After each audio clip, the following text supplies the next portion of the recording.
آپ کو یاد ہوگا کہ حضرت یعقوب علیہ السلام نے نصیحت کی تھی کہ ایک دروازوں سے داخل نہ ہونا بلکہ متفرق دروازوں سے داخلہ ہونا چاہیے، کیونکہ نظر لگ سکتی ہے اور نظر بدحق ہے۔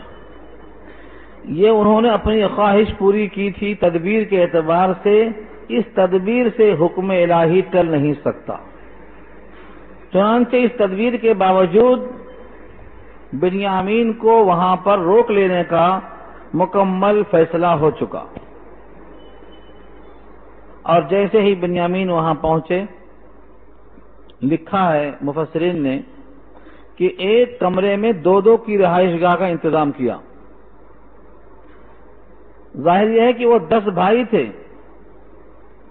ایک بنیامین کو لے کر 11 ہو گئے، تو بنیامین تنہا پڑ رہے تھے کمرے میں، تو حضرت یوسف نے بنیامین کو اپنے کمرے میں رکھ لیا تاکہ بات کرنے میں آسانی ہو۔ ہر کمرے میں 2 بنیامین تنہا پڑ رہے تھے تو ان کو اپنے ساتھ رکھ لیا۔ وَلَمَّا دَخَلُوا وَرَا يُوسُفَ آوَى إِلَيْهِ، اور جب یوسف کے پاس سب برادران داخل ہوئے تو انہوں نے سب کو ٹھکانہ دیا۔ وَلَمَّا، اور جب دخلوا، سب داخل ہوئے، علی یوسف، یوسف کے پاس، آوا الیہ، پناہ دیا ان کو، ٹھکانہ دیا ان کو اپنے طرف، آوا الیہ اخاہ، اپنے بھائی کو اپنے پاس ٹھکانہ دیا۔ اشارہ ہو رہا ہے پورے بھائیوں کو رکھا لیکن اپنے کمرے میں اپنے بھائی خاص بنیامین کو جو سگے بھائی تھے۔ یہ بھی تاریخ بتاتا چلوں، حضرت بنیامین کی پیدائش پر بنیامین کی والدہ کا انتقال ہو گیا تھا اور ان کی پیدائش ہی سبب بنی تھی اس کے لیے، تو بنیامین کی تو والدہ نکل چکی، بنیامین بچپن ہی سے سب کی نگاہوں میں مرکوز تھے شفقت کی وجہ سے، سب میں چھوٹے ہیں، والدہ کا انتقال ہو گیا ہے، ظاہر یہ ہے کہ ایسا بچہ ہمدردی کا مستحق بنتا ہے، اور پھر یہ سگے بھائی تھے، باقی دوسرے بھائی باپ شریک تھے ماں شریک نہیں تھے، انہوں نے اپنے پاس رکھ لیا ان کو۔ قال انی انا اخوک، اور کہا بے شک میں ہی تیرا بھائی ہوں، یعنی اپنے آپ کو ظاہر کر دیا، دوسرے بھائیوں پر ظاہر نہیں کیا کہ میں یوسف ہوں، لیکن بنیامین پر ظاہر کر دیا انا اخوک، میں تیرا بھائی ہوں۔ فلا تبتئس، تجھے مایوس ہونے کی کوئی ضرورت نہیں، بما کانوا یعملون، ان کے بدسلوکیوں سے، اب تک جو کرتے آئے ہیں اس سے تمہیں کوئی تشویش کی ضرورت نہیں ہے، تم فکر مند مت ہو۔ جب یوسف کو بادشاہت کی شکل میں دیکھ لیا کہ میرا بھائی اس معزز مقام پر ہے اور راستے کی تکالیف سامنے آئی واپسی کی، تو بنیامین نے خود درخواست کی کہ اب مجھے یہاں پر روک لو، ان کے ساتھ واپس مت بھیجو۔ شارحین لکھتے ہیں حضرت یوسف کو بنیامین کے روک لینے کے بعد یقین تھا کہ باپ کی پریشانی اور بڑھ جائے گی، ایک تو میں آ گیا اور اب تک خبر نہیں دیا کہ میں یہاں ہوں اور 40 سال گزر گئے، بنیامین کے آنے کے بعد ایک سہارا تھا وہ بھی ختم، پہلے ہی سے روتے روتے آنکھیں سفید ہو گئیں، آگے الفاظ آ رہے ہیں وَبِيَضَّتْ عَيْنَاهُ، آنکھیں بالکل سفید ہو گئیں، جو پتلی کالی ہے کالا پن چلا گیا، کتنا روئے ہوں گے۔ صبر ایوب کیا، گریہ یعقوب کیا، گریہ یعقوب سے یہی مراد ہے، روتے روتے آنکھیں سفید ہو جانا۔ جب کوئی بہت روتا ہے کسی محبوبہ کی یاد میں، کسی چاہت میں بہت روتا ہے تو اس کی تشبیہ دیتے ہیں گریہ یعقوب سے، ہاں یعقوب کا رونا رویا، صبر ایوب کیا، گریہ یعقوب کیا، کیا کیا نہ تیرے ہجر میں محبوب کیا، روتے روتے آنکھیں سفید ہو گئیں۔ اب اگر میں بھی یہیں رہ گیا، بنیامین بھی یہیں رہ گیا، تو باپ کا کیا حال ہوگا؟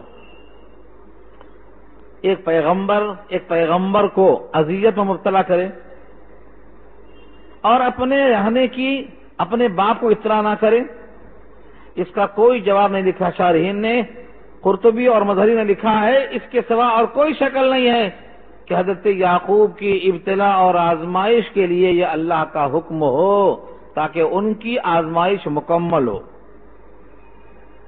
کس بات کی آزمائش؟ کہ اللہ سے زیادہ کسی کی محبت دل میں نہیں ہونا چاہیے، اس دل میں اپنے خالق سے زیادہ کسی کی محبت نہیں ہونا چاہیے۔ کسی کی محبت معیوب نہیں ہے، لیکن خالق سے زیادہ محبت کسی کی آ جائے تو یہ معیوب ہے۔ دنیا کی ہر محبت ماتحت ہونا چاہیے۔ والذین آمنوا اشد حبا للہ، جو ایمان والے ہیں وہ زیادہ شدید ہوتے ہیں محبت میں اللہ کی، اللہ سے زیادہ کسی کی محبت نہیں۔ اور کسی کو اگر محبت کی نگاہ سے دیکھتے ہیں، کسی کو چاہتے ہیں تو وہ بھی اللہ کے لیے، کسی سے بغض کرتے ہیں تو اللہ کے لیے، تو وہ اپنا ایمان کامل کرتا ہے۔ من احب للہ وابغض للہ ومنع للہ واعطى للہ فقد استکمل الایمان، دیا تو اللہ کے لیے، منع کیا تو اللہ کے لیے، چاہا تو اللہ کے لیے، نفرت کیا تو اللہ کے لیے، وہ اپنا ایمان کامل کر لیا۔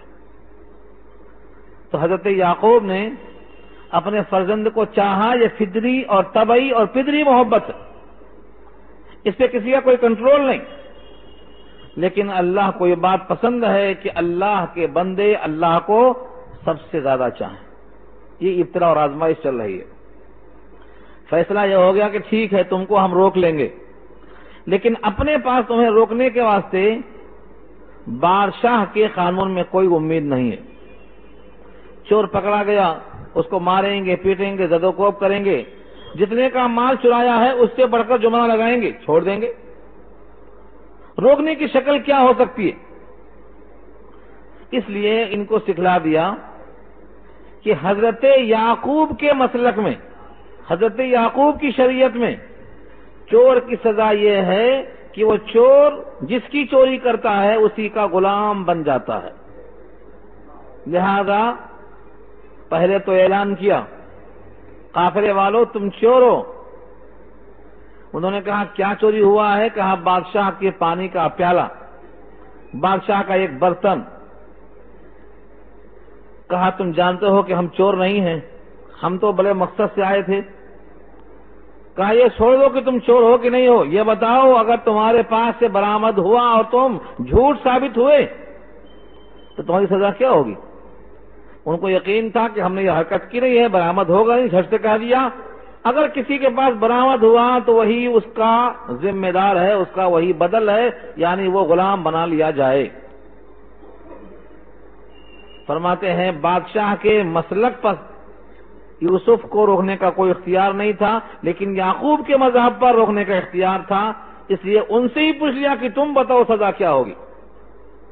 اب لفظوں کو دیکھیں آپ، فلما جہزہم بجہازہم، پس جب تیار کر دیا ان کے سامان کو، فلما پس جب، جہزہ تیار کیا، گزشتہ بھی آ چکا ہے یہ، جہزہم جب ان کو تیار کر دیا، بجہازہم ان کے پورے سامان کے ساتھ، کسی کو خبر نہیں، جعل السقایا رکھ دیا پینے کا برتن، سقایا مانے وہ برتن جس سے شراب کیا جائے، ساقی پلانے والا، اور سقایا وہ برتن جس سے پلایا جائے۔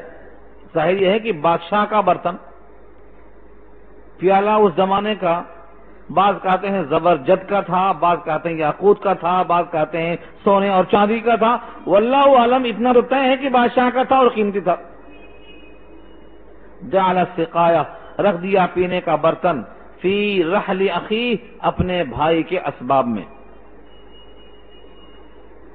رکھتے ہی فوراً پکارنا شروع نہیں کر دیا، ثم کے معنی پھر، یہ پھر جو بتاتا ہے یہ وقفہ ہے، غیب ہے، لوگ چلے گئے، شہر چھوڑ کے باہر نکل چکے، تاکہ کسی کو یہ احساس نہ ہو کہ ہمارے ساتھ کوئی سازش کی گئی ہے۔ ثم کے معنی تراخی، وقفہ، پھر سب کے آنا، سب کے جانے کے بعد جب قافلہ باہر نکل چکا، اذن اعلان کیا مؤذن صاحب نے، یہاں مؤذن کا لفظ ہے، اذان جو بنا ہے یہیں سے بنا ہے، اذان کے معنی اطلاع، اور اذن کے معنی خصوصی اطلاع، اور مؤذن کے معنی پکارنے والا، اعلان کرنے والا، یعنی بادشاہ کا منادی آواز لگاتا ہے، ایتھا العیر، اے قافلے والو، ایتھا العیر، اے قافلے والو، انکم لسارقون، بے شک تم سب چور ہو۔ انا کے معنی بے شک، اور کم ضمیر مخاطب، اور سارقون سے پہلے لام زبر لا تاکید کے لیے ہے، البتہ تم ضرور چور ہو۔ انکم لسارقون، تم سب چور ہو۔ اپنے بھائیوں کو چور کہنا، بھری محفل میں اعلان کروانا کتنا بڑا گناہ ہے، بظاہر کتنا بڑا گناہ ہے۔ اپنے بھائیوں کو جبکہ وہ بے قصور ہیں، ایک پلاننگ کر کے، ایک سازش کر کے بھری محفل میں پورے شہر میں اعلان کرانا کہ تم چور ہو، اور ان کو چور ثابت کر دینا، یہ کیسا ہے؟ شریعت کی نگاہ میں ظاہر ہے کہ یہ غلط ہے، مگر اس کی مثال میں دے دوں، جب اللہ چاہتے ہیں تو وہ غلط نہیں ہوتا، کیونکہ کوئی چیز غلط ہے اللہ کے غلط کہنے سے، کوئی چیز صحیح ہے اللہ کے صحیح کہنے سے۔ اللہ نے دودھ کو حلال کیا تو حلال، اللہ نے شراب کو حرام کیا تو حرام، بظاہر دونوں میں کیا ہے؟ دونوں اللہ کی چیز ہے، حلت و حرمت اللہ کا حکم ہے۔ اللہ تعالیٰ نے کسی چیز کو حرام قرار دیا تو ان کی مرضی، حلال قرار دیا تو ان کی مرضی۔ اس کی ایک مثال قرآن کریم میں بہت واضح دیا ہے، حضرت موسیٰ اور خضر کے واقعے میں۔ حضرت موسیٰ نے اس شرط پر ساتھ رہنے کا فیصلہ کیا کہ ہم کسی بات پر ٹوکیں گے نہیں، لیکن جہاں جہاں موقع آیا حضرت موسیٰ نے خضر کو ٹوکا۔ ایک کشتی کو سوراخ کر دیا، جس کشتی میں سوار تھے اسی کو سوراخ کر دیا۔ کشتی میں سوراخ کرنا عیب ہے نہیں ہے، کشتی کو عیبدار کرنا۔ جس کی کشتی میں سوار جا رہے ہیں اور اس نے بلا کرائے کے بٹھا لیا تھا کہ اچھے لوگ ہیں، اس کی کشتی کو عیبدار کرنا بہرحال یہ عیب ہے۔ ایک غلام بچہ، ہونہار بچہ، نابالغ بچہ، معصوم بچہ کھیلتا ہے، اس کے سر کو اڑا دینا کتنا بڑا گناہ ہے، قتل عمد کی سزا تو جہنم ہے۔ اور جس شہر کے لوگوں نے ضیافت نہیں کی، کھانا نہیں کھلایا، ان کا ساتھی بھوکا پیاسا ہے اور آپ دوسروں کی دیوار سیدھی کر رہے ہیں۔ جن لوگوں نے آپ کے ساتھی کی ضیافت تک نہیں کیا، آپ ان کی دیوار سیدھی کر رہے ہیں، تو بظاہر یہ بھی بہت معیوب ہے۔ لیکن اللہ نے فرمایا ہے کہ یہ سب یوسف حضرت موسیٰ کی نگاہ میں تو معیوب ہے، لیکن خضر کی نگاہ میں معیوب نہیں ہے، کیونکہ ان کو اللہ نے ایسا ہی حکم دیا، اس کی مصلحتیں بھی بتا دیا اللہ نے۔ تو جب مصلحت اللہ کی طرف سے ہو تو اس میں کوئی عیب نہیں رہتا۔ اس میں مصلحت کیا تھی کہ بنیامین بھی یوسف کے پاس روک لیے جائیں اور ابتلا حضرت یعقوب کی اور سخت ہو جائے، یہ اللہ کی طرف سے منظور تھا، یہ درست ہے۔ اس پر مثال بھی ملتی ہے، وہ واقعہ آپ کو یاد ہوگا۔ نبی صلی اللہ علیہ وسلم نے ایک جنازہ آیا، پوچھا اس پر قرض ہے؟ کہا ہاں قرض ہے۔ کوئی شکل ادائیگی کی ہے؟ کہا نہیں ہے۔ آپ نے کہا صلوا علی صاحبکم، تم پڑھ لو جنازہ، تم پڑھ لو جنازہ۔ ایک صحابی طلحہ انصاری کھڑے ہوئے، انہوں نے کہا آپ بہا دیجئے، اس پر جو قرضہ ہے میرے اوپر لیتا ہوں میں۔ ان کے ذمہ جو کچھ تھا انہوں نے اپنے ذمہ لیا۔ یہ کیا ہے؟ یہ کفالہ ہے۔ یہیں سے کفیل بنتا ہے جو کسی کا ضامن ہو۔ یہاں سے معلوم ہوتا ہے کہ مال کے اعتبار سے کوئی آدمی کسی کا زعیم اور کفیل بن سکتا ہے، لیکن جرم کے لحاظ سے کفیل نہیں بن سکتا ہے۔ فرض کرو آپ نے کسی کی کفارت دی، اس نے چوری کیا، اس کا ہاتھ کٹنا ہے، اب کوئی کہے کہ تم کفیل تھے تمہارا ہاتھ کٹے گا، انہیں بھاگ گیا، نہیں۔ تعزیر کے لحاظ سے، جرم کے لحاظ سے کوئی کسی کا کفیل نہیں بن سکتا ہے، ہاں مال کے لحاظ سے کفیل بن سکتا ہے۔ یہاں کہا وانا بھی زعیم، اور میں اس کا ذمہ دار ہوں، میں دلواؤں گا۔ قالوا تاللہ، کہا ان سب نے اللہ کی قسم۔ تاللہ، جس طرح عربی میں واللہ اللہ کی قسم، باللہ اللہ کی قسم، تاللہ اللہ کی قسم، یہ سب قسم کے الفاظ ہیں. اگر واو آئے تو بھی قسم کے لیے، با آئے تو بھی قسم کے لیے، تا آئے وہ بھی قسم کے لیے. واللہ، باللہ، تاللہ، سب الفاظ قسمیہ ہے. انہوں نے کہا تاللہ، اللہ کی قسم، لقد علمتم، البتہ تحقیق تمہیں خوب معلوم ہے، ما جئنا لنفسد فی الارض، ہم نہیں آئے کہ تاکہ ہم زمین میں فساد پھیلائیں. تمہیں یہ بات خوب معلوم ہے کہ ہم غلے کے لیے آئے، حاجت کے لیے آئے، محتاجی کے واسطے آئے، ہم چوری کرنے اور فساد کرنے نہیں آئے. سوال یہ ہے، فساد کا الزام نہیں تھا ان پر، فساد تھا چوری کا، لیکن وہ کہتے ہیں تمہیں خوب معلوم ہے کہ ہم فساد کرنے نہیں آئے زمین میں، کیونکہ چوری کرنا بھی فساد فی الارض ہے. فساد کہتے کسے ہیں؟ امن خراب ہو، بد امنی پیدا ہو، سکون کے بجائے اضطراب آئے، جو معمول ہے حالت وہ بگاڑ پہ آئے، اسی کا نام فساد ہے. اور چوری سے، ڈکیتی سے یہ چیز وجود میں آتی ہے. تو چوری کو فساد کا سبب قرار دے کر فساد کہا اس کو. ہم آئے نہیں ہیں تاکہ فساد پھیلائیں زمین میں. وما کننا سارقین، اور ہم نہیں ہیں چوری کرنے والے. سوال جواب طویل مت کرو. فما قالوا فما جزاؤہ ان کنتم کاذبین، انہوں نے کہا بتاؤ اس کی جزا کیا ہوگی. قالوا، انہوں نے کہا فما جزاؤہ، فا مانے تو اور ما مانے کیا، کیا ہوگی اس کی جزا.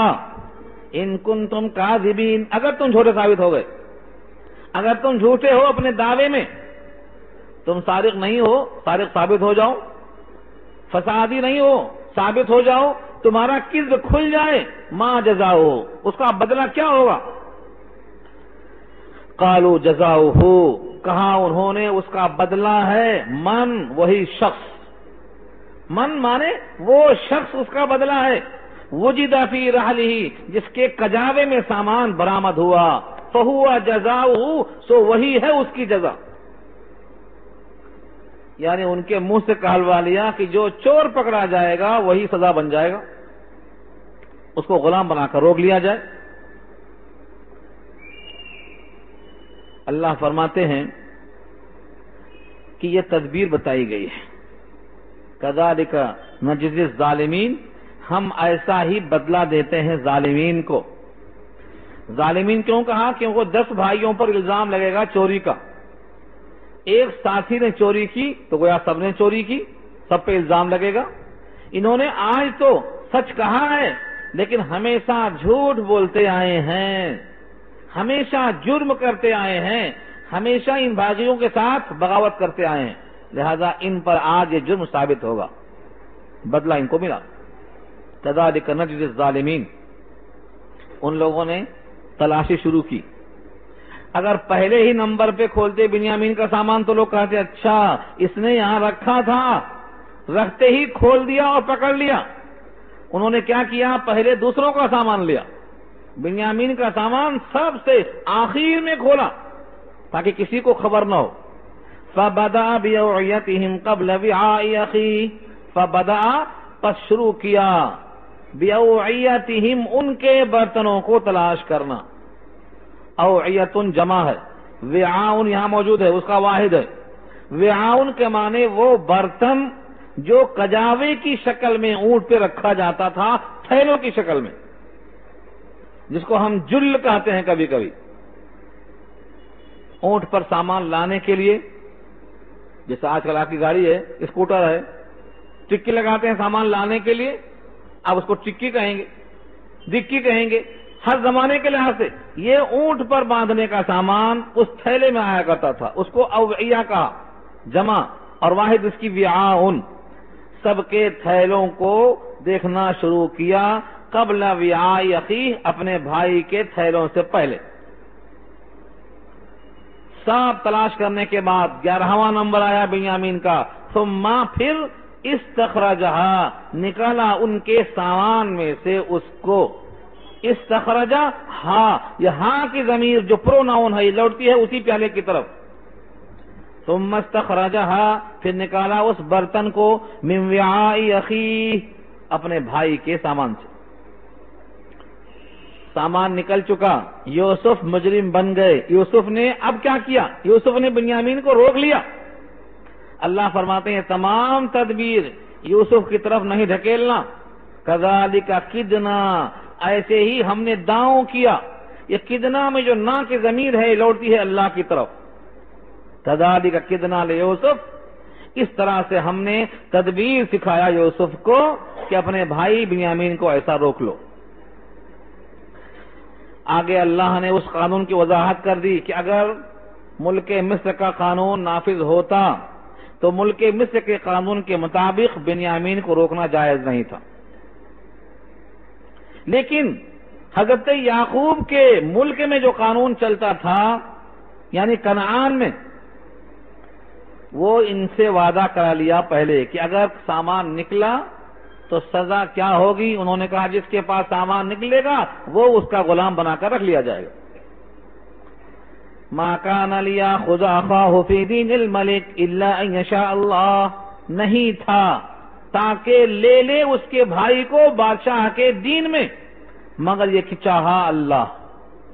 اللہ نے کیا چاہا کہ ان کے منہ سے کہلوا لیا، وہ تیار ہو گئے. اب سامان نکلنے کے بعد بنیامین کے برتن سے بنیامین یوسف کے لیے مملوک ہو گئے کہ اب ان کو روکا جا سکتا ہے. سب بھائی خاموش ہو گئے اور کسی کی بات اب چلتی نہیں. اب کیا کیا جائے؟ اللہ فرماتے ہیں نرفع درجات من نشاء، ہم چاہتے ہیں جس کے درجات کو بلند کر دیتے ہیں.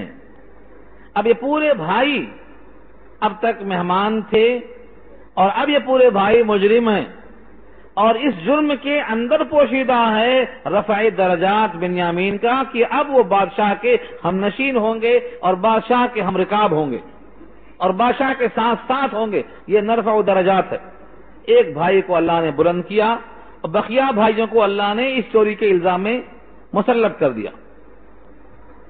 وَفَوْقَ كُلِّ ذِي عِلْمٍ عَلِيمٍ، اور بڑھ کر ہے ہر ذی علم والے پر دوسرا علیم. جس کے پاس جتنا بھی علم ہو، دوسرا اس سے بڑا علم والا، تیسرا اس سے بڑا علم والا، یہاں تک کہ اس علم کی انتہا اللہ کی ذات ہے. الی ربک منتہاہا، علم کی منتہا اللہ کی ذات ہے. اگر کسی نے کہا میرا علم سب سے بڑھ کر ہے، یہ جملہ اللہ کو پسند نہیں ہے. چنانچہ آپ کو معلوم ہے حضرت موسیٰ صاحب تورات، لیکن خضر کے پاس علم کے سیکھنے کے لیے اللہ نے کیوں بھیجا؟ اسی جملے کی وجہ سے. کسی نے سوال کیا تھا حضرت موسیٰ سے، سورہ کہف انشاءاللہ آ رہی آگے، کہ اس وقت زمین میں آپ سے زیادہ علم والا کوئی ہے؟ حضرت موسیٰ نے کہا تھا اس وقت زمین پر مجھ سے زیادہ علم والا اور کوئی دوسرا نہیں ہے. یہ بات پسند نہیں آئی اللہ کو. اللہ نے کہا ایک بندہ ہے جو تم سے زیادہ علم والا ہے. حضرت موسیٰ تڑپ اٹھے اور کہا یا اللہ وہ کون سا بندہ ہے، کہاں رہتا ہے؟ اللہ نے کہا مجمع البحرین میں رہتا ہے اور اس کا خضر نام ہے. اللہ سے کہا مجھے اجازت دو، میں ان سے ملنا چاہتا ہوں. وہاں پہنچ گئے، ان سے سیکھنا چاہتا ہوں. انہوں نے شرطیں لگائی کہ مجھ سے بات نہ کرنا، میں جیسا کروں بس دیکھتے رہنا، ٹوکنا نہیں، منع نہیں کرنا. یہ شرطیں بھی منظور کیا ساتھ رہنے کے واسطے. یہ پورا واقعہ وہیں آئے گا. مجھے دکھانا صرف یہاں یہ ہے کہ کوئی بھی کسی سے علم والا زیادہ ہے مگر یہ بولنے کا حکم نہیں ہے. ہر ایک پر دوسرا موجود ہے. یہاں تک کہ اللہ فرماتے ہیں فوق کل ذی علم علیم، ہر علم والے پر دوسرا علیم موجود ہے اور وہ اللہ کی ذات ہے. یہ کیوں کہا گیا؟ بھائیوں نے ایک پلان بنایا. یوسف کا ایک پلان تھا، بنیامین کا ایک پلان تھا، یعقوب کا الگ تھا. ہر ایک نے اپنی اپنی رائے رکھی، لیکن اللہ کا علم ان سب پر حاوی تھا. ان کا جو فیصلہ ہے اللہ نے نافذ کر دیا. اب بھائیوں نے دیکھ لیا کہ بنیامین کی چوری پکڑی گئی. اب اس کو کسی حال میں یہاں روک لیا جائے گا.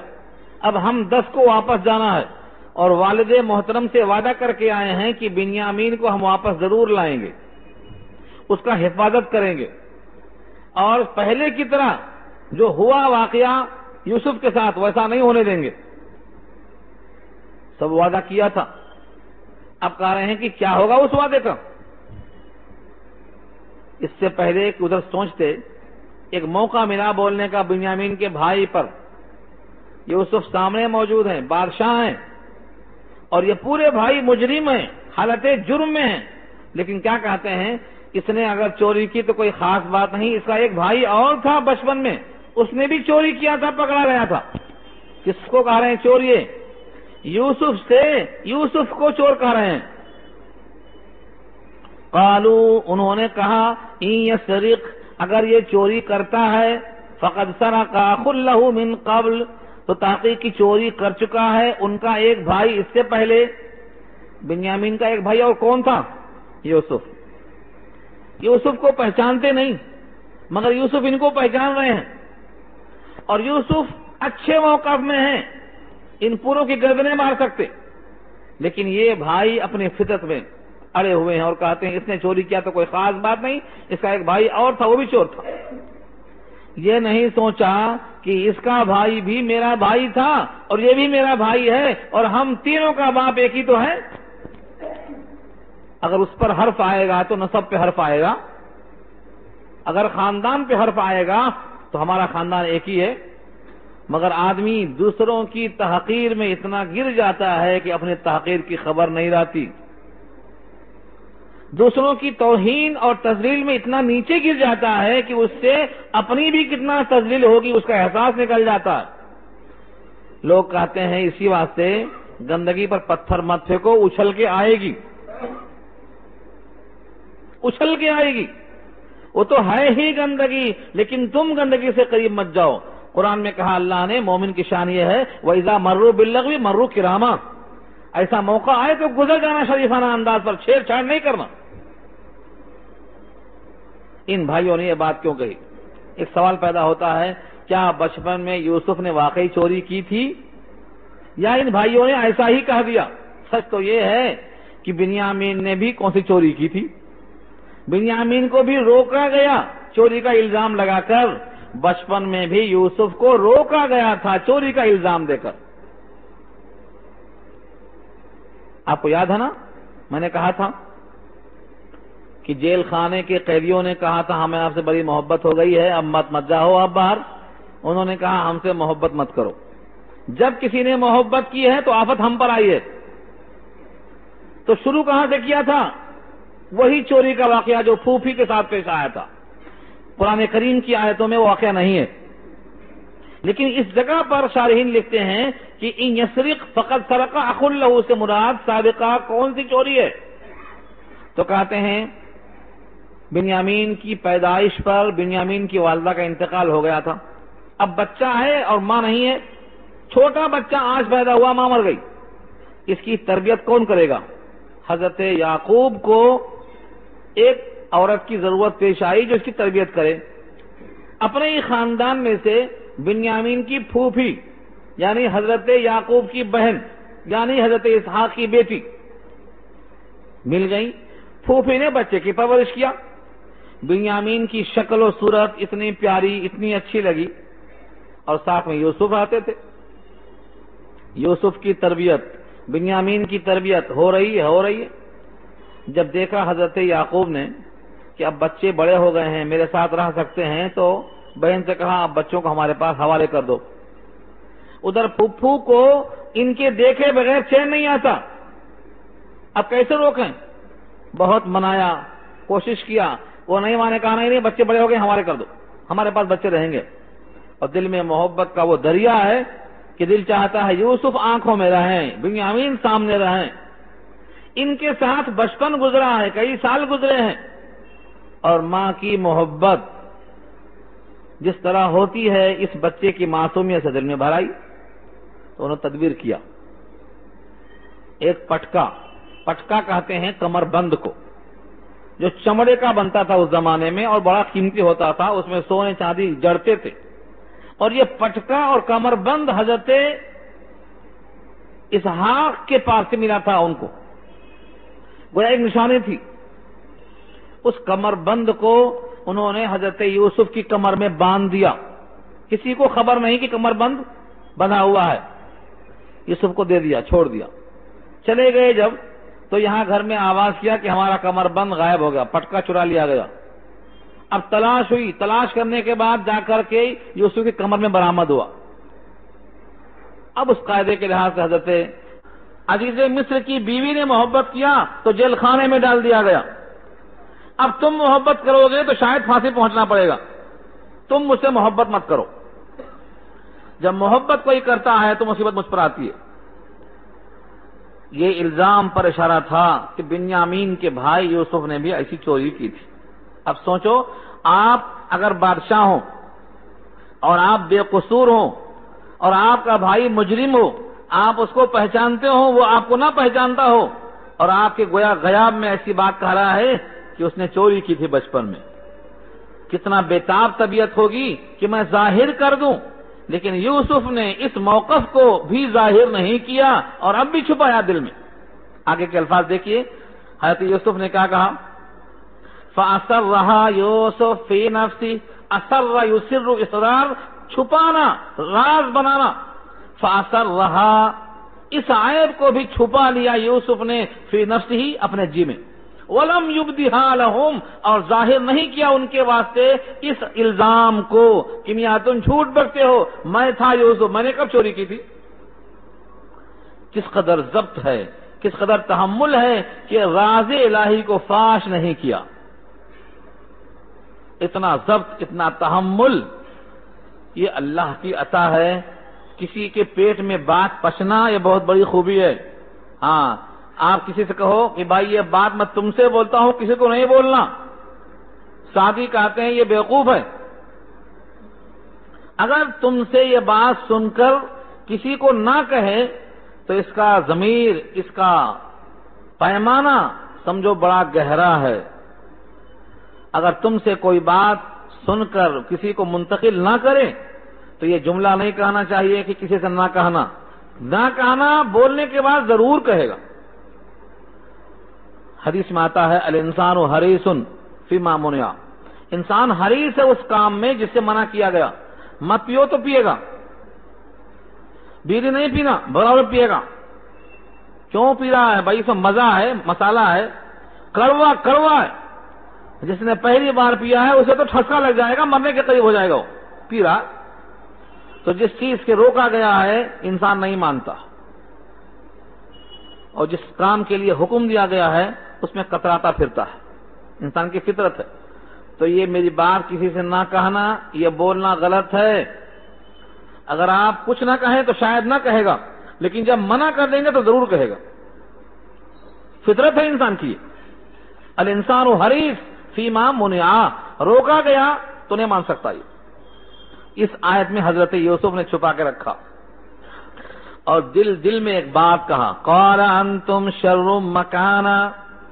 یہ یا تو انہوں نے اس جملے کو ظاہر کیا یا اس جملے کو دل میں رکھا. ترجمہ اس کا یہ ہے، کہا یوسف نے زبان سے، یعنی اپنے دل کی زبان سے کہا. انتم، تم سب لوگ، شر، بدترین ہو، مکان، اپنے موقف کے اعتبار سے. اس وقت چور ہو اور میں بادشاہ ہوں اور تم مجھے چور بتاتے ہو بادشاہ کے سامنے. انتم شر مکانا، تم بدترین موقف میں ہو اس وقت. واللہ اعلم بما تصفون، اور اللہ خوب جانتے ہیں ان تمام باتوں کو جو تم بیان کر رہے ہو. تمہارا یہ موقف سچا ہے، جھوٹا ہے، بناوٹی ہے، کیسا ہے. اس طرح سے انہوں نے بات کو واضح کر دیا. واللہ عالم، اللہ خوب جانتے. یہ واللہ عالم اردو میں استعمال ہے. جب کسی بات کی حقیقت نہ معلوم ہو تو ہاں ہاں نہیں کر دینا. سنتے ہو، معلوم ہے نا آپ کو؟ نہیں نہیں مجھے نہیں معلوم، یہ بھی نہیں بولنا. معلوم ہے یہ بھی نہیں بولنا. واللہ عالم، اللہ کو خوب معلوم. جب اللہ کے نبی سوال کرتے تو صحابہ کہتے واللہ عالم، اللہ کو خوب معلوم. ہم نہیں معلوم پھر بھی معلوم بولتے رہتے. ہاں آپ نے ان کا نام سنا ہوگا، ہاں ہاں سنا ہوگا بولتے، حالانکہ سنا ہونا کچھ بھی نہیں. ان کو پہچانتے نا، حالانکہ نہیں پہچانتے. اتنی بھی ضرورت نہیں ہے کہ سن لا، آپ کو کیا بگڑ جائے گا آپ بول دیں واللہ عالم. تمام باتوں کا ایک ہی جواب ہے، واللہ عالم، اللہ بہتر جانتے. ہر بات میں ہاں اور نہ کرنا ضروری نہیں ہے. واللہ عالم بما تصفون، اللہ خوب جانتے ہیں جو تم بیان کرتے ہو. جب انہوں نے دیکھ لیا کہ چوری کا الزام ثابت ہو گیا، اب کوئی شکل باقی نہیں ہے، بنیامین کو چھوڑ کے ہی جانا پڑے گا. اب لگے بادشاہ کی منت، سماجت، خوشامد کرنے. شاید یہاں سے چھٹی مل جائے کوئی شکل سے. کیا کہہ رہے ہیں؟ قالوا یا ایھا العزیز، کہنے لگے اے میرے دل کے عزیز۔ عزیز کے معنی بادشاہ کے آتے ہیں، عزیز کے معنی آتے ہیں جو اس مرتبے پر پہنچا ہو۔ جیسے مصر میں فرعون بولتے تھے بادشاہ کو، 8 فرعون گزرے ہیں مصر کے، وہ ایک فرعون نہیں ہے، وہاں کے ہر بادشاہ کو فرعون بولتے تھے۔ ایسے ہی لفظ عزیز بھی کسی بھی سلطنت کا عرفی نام ہو سکتا ہے کہ جو بھی بادشاہ آیا اس کو عزیز بولتے۔ جیسے ہمارے ہندوستان میں جو بھی آیا وزیر اعظم، جو بھی آیا وزیر اعظم۔ وزیر اعظم کیا ہے؟ اس لقب کو ہر وہ شخص حاصل کر لیتا ہے جو اس چیز پر آتا ہے۔ تو عزیز بھی ایسا ہی لفظ ہے کہ جو بادشاہ کے تخت پر بیٹھتا ہو اس کو عزیز کہا جاتا تھا اس زمانے میں۔ قالوا یا ایھا العزیز، انہوں نے کہا اے بادشاہ، ان لہو ابا شیخا کبیرا، بے شک اس کے لیے ایک باپ ہے بہت بوڑھا۔ شیخ کے معنی بوڑھا، لیکن مطلق شیخ آئے تو پختگی کے واسطے بھی شیخ بولا جاتا ہے۔ جیسے شیخ الحدیث، تو حدیث کا بوڑھا تھوڑی، حدیث کا ماہر۔ شیخ العلم، شیخ التفسیر کا مطلب کیا ہوتا؟ تفسیر کا ماہر، تفسیر کا بوڑھا نہیں۔ یعنی جو آدمی اس میں بہت مشق کر چکا ہے، تو شیخ کے معنی بوڑھے کے نہیں آئیں گے، بلکہ شیخ کے معنی مہارت کے آتے ہیں۔